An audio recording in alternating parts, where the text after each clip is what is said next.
Hello everyone, welcome back to Lit Readers. What happens when love becomes obsession? Can love survive pride, revenge, and cruelty? Is Heathcliff a villain or a broken lover? Why does Wuthering Heights still shock readers today? Emily Bronte's Wuthering Heights is a not simple love story. It is a powerful tale of passionate love, revenge, class conflict, and suffering. This novel shows how uncontrolled emotions can destroy lives across generations. Today, we are going to explore a famous English novel called Wuthering Heights by Emily Brontë. It is a story of love, revenge, family, conflict, and strong emotions. By the end of this novel, you will learn all the characters, the places, full story from beginning to end, important themes and exam points. First, let's start with its introduction. As I have told you, it is considered as a Gothic novel, was written in 1847. The theme is love, revenge, conflict, and we can find two narrators, double narration here. One is Mr. Lockwood. Next one is Nellie Dean the servant. Now let's see about the author Emily Brontë. Emily Brontë was born in 1818 in England. She was the second daughter in the famous Brontë family.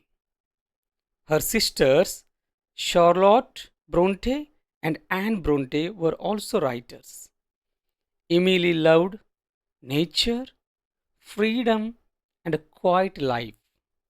She wrote only one novel, Wuthering Heights, in 1847. Despite being her only novel, it became one of the greatest works in English literature. Emily also wrote poems under the pen name Alice Bell.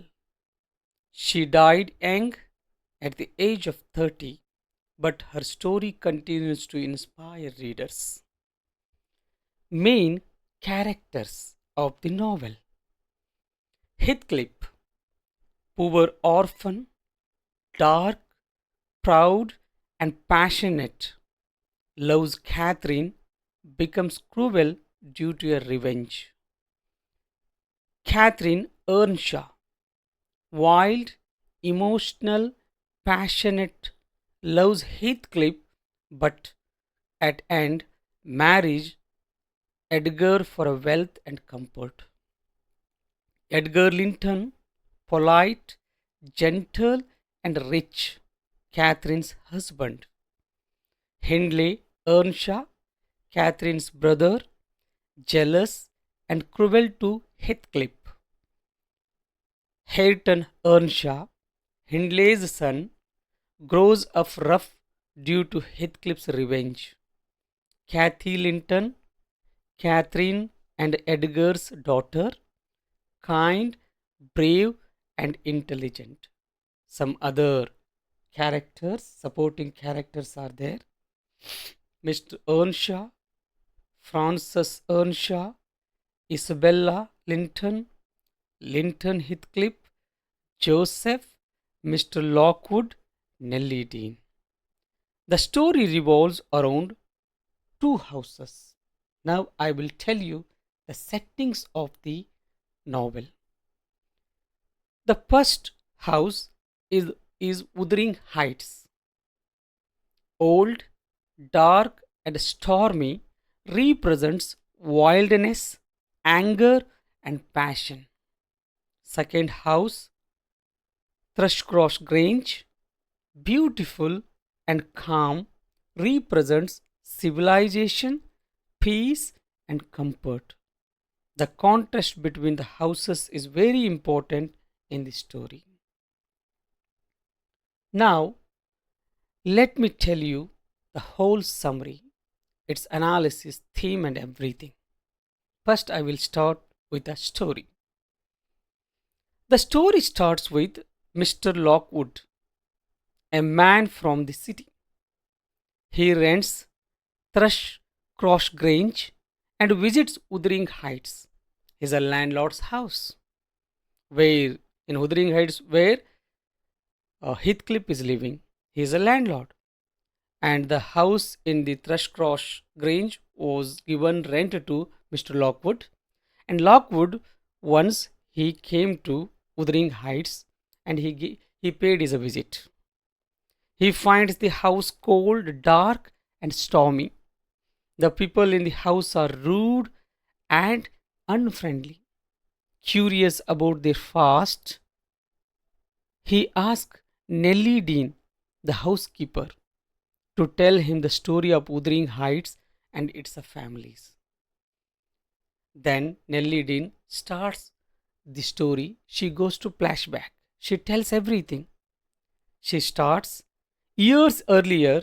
Mr. Earnshaw, the owner of Wuthering Heights, brings home a poor orphan boy named Heathcliff.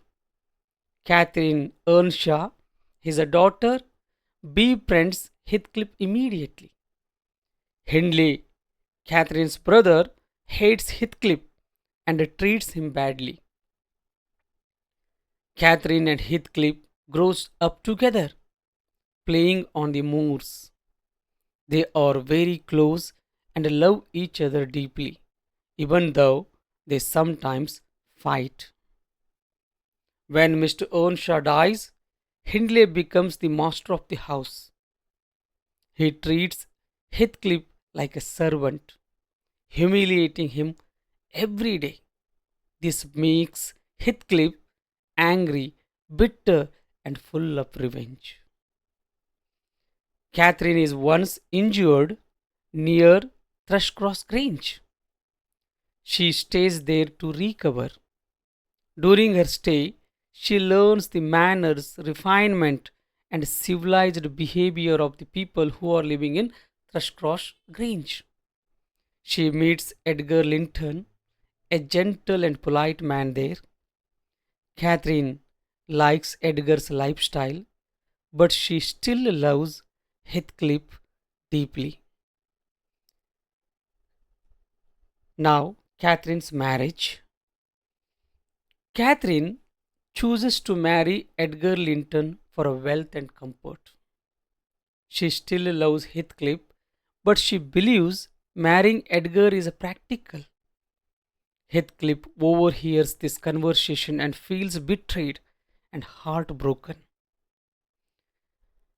Heartbroken, Heathcliff leaves Wuthering Heights without telling anyone where he is going. Catherine tries to adjust to her life with Edgar, and she is very happy now, living still remembering Heathcliff. But she never forgets Heathcliff. After some years later, the Heathcliff returns.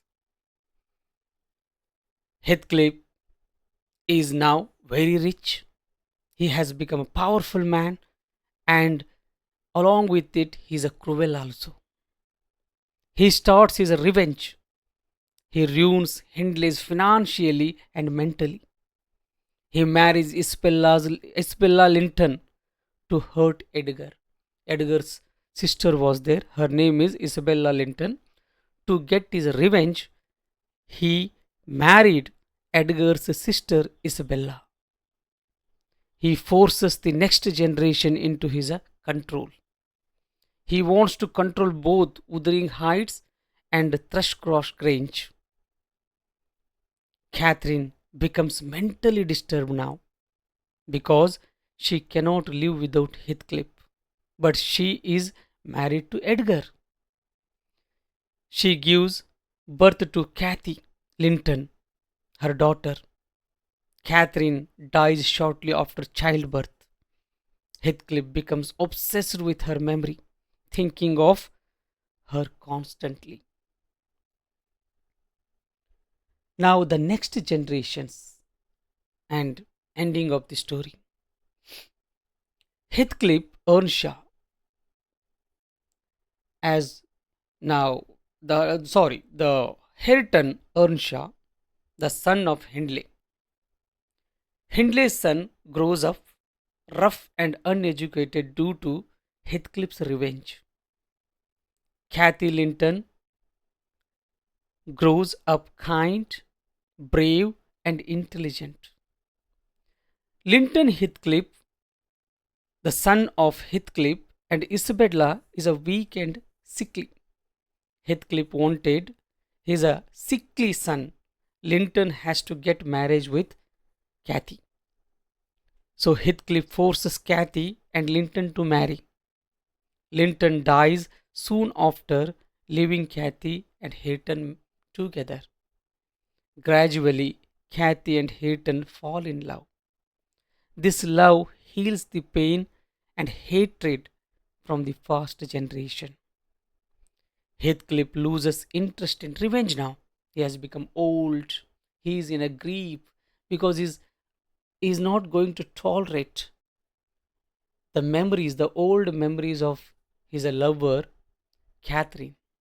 Catherine has died now. He is suffering. He has become sad. He is feeling sorrow. So he is going to be haunted by Catherine's memory. And at the end, he also dies peacefully. Now, later, Cathy and Hareton plan to marry, symbolizing hope, love, and a peace returning to both houses. So, this is the end of the novel Wuthering Heights. Now, students, let's see some important exam points. As we know that this novel is called Gothic novel. Why? Because there is a mixture highlighted the ghost, even there we can find the darkness. So this kind of a very horrible kind of novel is called the Gothic novels. So the theme of the novel, as we know, it is love, revenge, destruction, and hope. Even this novel, there is a conflict. The conflict between the nature and civilization. And there is a passion versus social norms. And even we can find some symbols in this novel. The symbols such like Wuthering Heights. What does that mean? What really it symbolizes, the Wuthering Heights? Wildness and anger. And one more house is there, Thrushcross Grange. It is peaceful and it symbolizes civilization. And there are two narrators are there in this story, in this novel. It is double narration. One story was narrated by Mr. Lockwood and another is by Nellie Dean. So important events of the novels are Heathcliff's revenge, Catherine's death, and the next generation's reconciliation. So students, Wuthering Heights teaches us that uncontrolled love can destroy lives. Revenge hurts both the enemy and yourself. The generation can heal past conflicts and bring peace. Remember these points, and you can answer any exam question confidently if the questions are asked from the novel. So, students, if you like this video, like it, share it, and don't forget to subscribe it. Thank you for listening. See you in the next lesson with new video. Thank you.